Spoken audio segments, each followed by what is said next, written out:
میں سب سے پہلے یہ کہنا چاہوں گا کہ یہ ویڈیو ہماری ایک چھوٹی سی کاوش ہے۔ اگر آپ کو پسند آئی ہے تو ہمارا چینل ضرور سبسکرائب کریں۔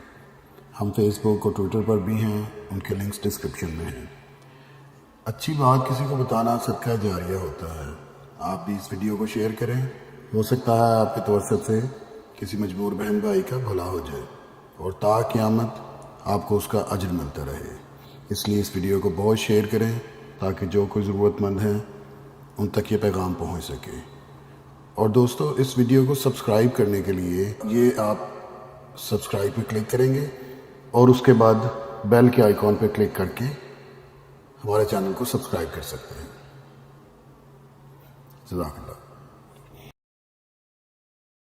شوال کی پہلی تاریخ کو عید الفطر ہوتی ہے، جس کو یوم الرحمت بھی کہتے ہیں، کیونکہ اس دن اللہ تعالیٰ اپنے بندوں پر رحمت فرماتا ہے۔ اور اسی روز اللہ تعالیٰ نے شہد کی مکھی کو شہد بنانے کا الہام بھی کیا تھا، اور اسی دن اللہ تعالیٰ نے جنت پیدا فرمائی، اور اسی روز اللہ تبارک و تعالیٰ نے درخت طوبہ کو پیدا کیا، اور اسی دن اللہ عز و جل نے حضرت جبرائیل کو وحی کے لیے منتخب کیا، اور اسی دن میں فرعون کے جادوگروں نے توبہ کی تھی۔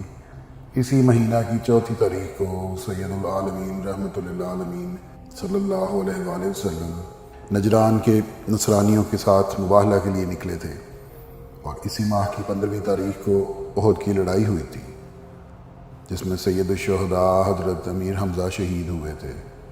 اور اسی ماہ کی 25 تاریخ سے آخری ماہ تک جتنے دن ہیں وہ قوم عاد کے لیے منحوس دن تھے، جس میں اللہ جل شانہ نے قوم عاد کو ہلاک فرمایا تھا۔ یہ مبارک مہینہ وہ ہے جو حج کے مہینوں کا پہلا مہینہ ہے۔ اس کی پہلی تاریخ کو عید الفطر ہوتی ہے، جس میں اللہ تعالیٰ اپنے بندوں کو بخشش کا معجزہ سناتا ہے۔ جیسا کہ حدیث پاک میں ہے، جب عید کا دن آتا ہے یعنی عید الفطر کا دن، تو اللہ تبارک و تعالیٰ اپنے فرشتوں سے فرماتا ہے کہ اس مزدور کی کیا مزدوری ہے جس نے اپنا کام پورا کیا ہو۔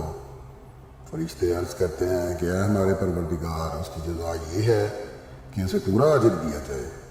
اللہ تبارک و تعالیٰ فرماتا ہے، اے میرے فرشتوں، میرے بندوں اور باندیوں نے میرے فرض کو ادا کر دیا ہے۔ پھر وہ عیدگاہ کی طرف نکلے دعا کے لیے پکارتے ہوئے، اور مجھے عزت و جلال و اکرام و بلندی و بلند مرتبہ کی قسم، میں ان کی دعا قبول کروں گا۔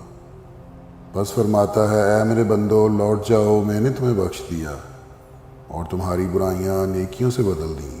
حضور اقدس صلی اللہ علیہ وآلہ وسلم نے فرمایا کہ لوگ اس حال میں واپس لوٹتے ہیں کہ ان کی بخشش ہو چکی ہوتی ہے۔ حدیث مبارکہ ہے کہ حضرت انس بن مالک سے مروی ہے، نبی کریم صلی اللہ علیہ وآلہ وسلم نے فرمایا، اللہ تعالیٰ اس شخص کو جس نے ماہ رمضان میں روزے رکھے عید الفطر کی رات میں پورا اجر عطا فرما دیتا ہے، اور عید کی صبح فرشتوں کو حکم دیتا ہے کہ زمین پر جاؤ اور ہر گلی کوچہ اور بازار میں اعلان کر دو۔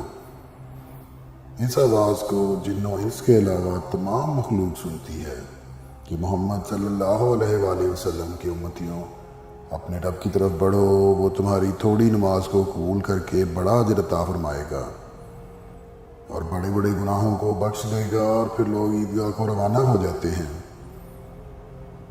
تو وہاں نماز سے فارغ ہو کر دعا مانگتے ہیں، تو اللہ تعالیٰ اسی وقت کسی دعا اور کسی حاجت کو رد نہیں فرماتا اور کسی گناہ کو بغیر معاف کیے نہیں چھوڑتا۔ لوگ اپنے گھروں کو مغفور ہو کر لوٹتے ہیں۔ ایک اور حدیث مبارکہ ہے، جو 5 راتوں میں شب بیداری کرے اس کے لیے جنت واجب ہے، ان میں سے ایک عید الفطر کی رات ہے۔ حضرت عبداللہ بن عمر رضی اللہ عنہما فرماتے ہیں، 5 راتیں ایسی ہیں کہ ان میں کی جانے والی دعائیں رد نہیں ہوتی۔ اول جمعہ کی شب، دوم رجب کی پہلی رات، سوم شعبان کی 15ویں رات، چہارم عید الفطر کی رات، پنجم عید الاضحیٰ کی رات۔ حضرت عبداللہ ابن عباس رضی اللہ عنہما سے روایت ہے کہ اس ماہ مبارک کی چاند رات کو لیلۃ الجائزہ یعنی انعام والی رات بھی کہتے ہیں۔ یہ بڑی عظمت والی رات ہے۔ اس رات کو بہتر تو یہ ہے کہ یاد الہی میں گزارے۔ ورنہ عشاء کی نماز باجماعت پڑھے اور فجر کی نماز فجر کی جماعت میں بھی شریک ہو تو شب بھر بیداری کے ساتھ عبادت میں مصروف رہنے کا ثواب ملے گا۔ عید کو اس لیے عید کہا جاتا ہے کہ اللہ تعالیٰ نے اس دن اپنے بندوں کی طرف فرحت و شادمانی بار بار عطا کی ہے۔ آخر میں آپ کو یہ بتاتا ہوں کہ آپ کیسے اس رات سے فائدہ اٹھا سکتے ہیں اور کیسے اس رات اپنے خدا کو راضی کر کے اپنی تمام حاجات پوری کروا سکتے ہیں۔ اس کے لیے کرنا آپ کو یہ ہے کہ چاند دیکھنے کے بعد یعنی چاند رات کو نماز وغیرہ سے فارغ ہو جانے کے بعد 4 رکعت نفل اپنے گھر میں پڑھے اور ہر رکعت میں الحمد شریف کے بعد قل هو اللہ احد 21 مرتبہ پڑھے تو اللہ تعالیٰ اس کے لیے بہشت کے 8 دروازے کھول دے گا اور دوزخ کے 7 دروازے اس پر بند کر دے گا اور وہ اس وقت تک نہ مرے گا جب تک کہ اپنا جنت میں مکان نہ دیکھ لے، اور جو اللہ تعالیٰ سے مانگے گا اللہ تعالیٰ اسے عطا فرمائے گا انشاءاللہ۔ اب جیسے کہ چاند رات بالکل قریب ہے تو آپ لوگوں کو چاہیے کہ اس سے پورا فائدہ اٹھائیں تاکہ اس کے بعد عید والا دن ہمارے لیے ایک حقیقی عید ہو۔